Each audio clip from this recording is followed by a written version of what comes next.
All right, Adam's with us in Modesto, California. What's up, Adam? Hey, Dave. Thank you for taking my call. Sure, man. How can I help? First of all, you have been a huge impact on my personal finances for my wife and I, and a big, of course, and a big wisdom for the family company that I work with, for my family company that I work for. Yeah, of course. My question is, looking into the future, how do you grow a family electrical company debt-free? A family what company? Electrical. Oh, electrical. Okay. Yeah. So you guys are electrical contractors. Exactly. Yeah, correct. Now, how many team members have you got? 45. Cool. Roughly 45. It fluctuates. It's typically around 45. Yeah. Gotcha. And what's your top line? What's your gross revs? I think we're projected to be at 6.8. Okay. Right. All right. And where are you in this pecking order? What do you do? I am the purchasing admin is my title. Typically, we're small, so we're a small office. I handle all of the material purchases. Gotcha. And you're a son, a nephew, or what? I am a child. So son, your dad started this? Correct. Okay, he still works there. He does, yes. And you got brothers and sisters in there? No, my brother lives in Virginia, and he's a PM for a large electrical company over there. Gotcha. And how long has your dad been operating this? This one, I think, close to 15 years. And he grew it from the ground up? No, yeah, we used to work for a family electrical company in the area, and he left that one about 15 or so years ago and started his own. So yeah, so he grew this from the ground up. Yeah. He started with nothing in one truck, and now he's got 45 people and doing $6.8 million. Yep. Oh, I like your dad. He's cool. How old is your dad? My dad is 60-something. He's been to the EntreLeadership several times. Yeah, he's what? He's how old? He's old. How old is he? He's 60. He's born 1960. He's 63. He'll be 63 this year. 6'3". 6'3". Oh yeah, okay. He's just ancient. I don't know how the guy's getting around. Okay. And all right. And you're how old? I'm 33. Okay, cool. All right. And your question is, how do we grow this debt free? Well, yeah, you've been a big, you've been a big portion of mine and my wife's personal finances. We had, student loans, et cetera, and changed my life and how to handle money and understand money. And I am in a. How much debt does the company have now? That I'm not sure of. I know they run on several lines of credit. I do know that. Okay. All right. Well, so the question right now is hypothetical then, because you absolutely have no say in this. For now. For now you don't, because you don't even know. For now, I don't. Well, I know the revenue. I know. Correct. Yeah. I know, but you don't even know if there's debt. So obviously you're not involved in making the decision if there's debt. I do know there's debt. I just don't know what the amount is. Yeah. Okay. All right. So if we were talking to your dad and you and said, okay, we got to get this thing debt free and then we got to keep it debt free, how do we do that? Well, what we suggest to EntreLeaders and have for a decade or two is that you take everyone take a basic living wage salary, a basic salary. How much do you get paid? I am 27, I think, an hour. I'm salary, okay. So I think it's I'm 50, I think is what it is. Okay. And your dad, what does your dad make? Do you know? I do not know, no. Do you know if he takes all the profits home? I do know. I know a lot of it's reinvested in the company. I'm not sure what the profits are, but I know that they do take a salary. Both. Okay, so I would recommend that he put a base salary on himself and not take anything home beyond the base salary.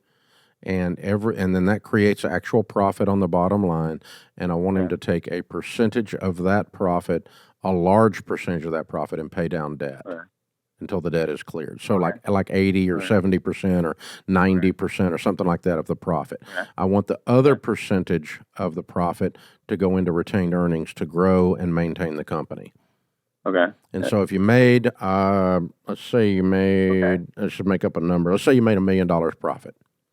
Cool. Yeah. Okay. After your dad was paid $120,000 to live on. Okay. Sure. So your dad takes a salary, and net of that, the company makes $1 million. And you said, okay, we're going to take, we're going to throw 80% of that, $800,000, at the debt, The debt. Okay. And 20% into retained earnings until the debt's gone. When the debt is gone, I would up the amount going to retained earnings because he's using a line of credit to cover seasonal fluctuations, I bet. Yes, yeah, correct. And that in the construction business, not unusual. And so I don't want him living off that. I want him living out of cash when there's a seasonal adjustment out of a large retained earnings, a big fat pile of cash in your own line of credit. Yeah. And then also out of that big old fat pile of cash, you can use the business. You can use that cash to grow the business. So this is what we've done at Ramsey. I took very little home. I built wonderful office buildings. I have had a big fat pile of cash to invest in new initiatives, new hires, into new technologies, into other things, because I've never had the portion of the big fat pile of cash that had to go to debt because we never borrowed money once. But that's first you got to clear the debt to get to that, and then you say, how much do we want to take home? And you can increase what you take home when there's no debt and still have a very sweet cash flow to organically grow the company. But there's always a limiting factor. We don't borrow money, and we only have so much cash. So if you got $1 million in your retained earnings and a company down the street says, hey, we want to sell to you for $2 million, can't do it. Don't have $2 million. I've had to walk away from some deals because I don't borrow money, and I only had so much cash. It doesn't matter how much cash you got. There's always something out there that's bigger. There always is. A bigger problem, a bigger opportunity, and you got to walk from them. Otherwise, you're back in debt and you're doing it again. Oh, my God. This is a dog chasing its tail, and that's what most people do. And then they can't figure out why they got greedy and went and bought a company they couldn't afford, and they couldn't absorb that company, and then they go broke trying to cash flow the debt associated with that. So the next step is for you and your dad to start working on some succession planning, which involves you having more knowledge about this stuff, because at 63, you guys are really late with him. You should be moving further up in leadership and have a lot more knowledge and a lot more say-so at this stage of the game, so that over the next 10 years, you are gradually moving into the head dog position, because the other dog's getting old. And so Daniel Ramsey is your age. I'm your dad's age, and Daniel Ramsey's the president of Ramsey, and I'm the CEO, and we're running it together for the next 5 to 10 years. So we're that far ahead of you all, and he has had, for an extended period of time, deep insights into every number in this organization, and knows them better than I do sometimes.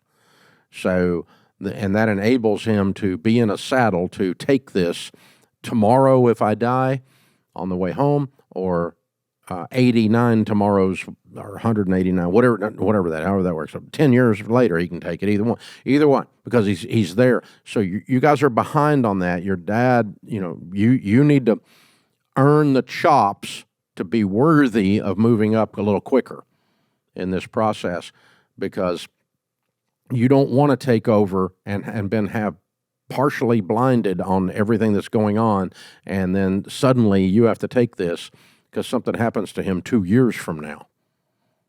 You just don't want to do that. And so it's not a certain chronological thing, but, there is so many days on a person's calendar.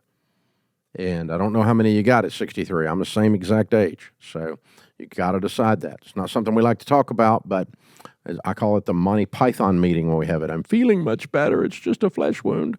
But, that's where we are, guys. So, this is an example of, if you haven't already started your succession planning, you might be late. You guys are running a little late, Adam. Running a little late on that legacy builder mentality.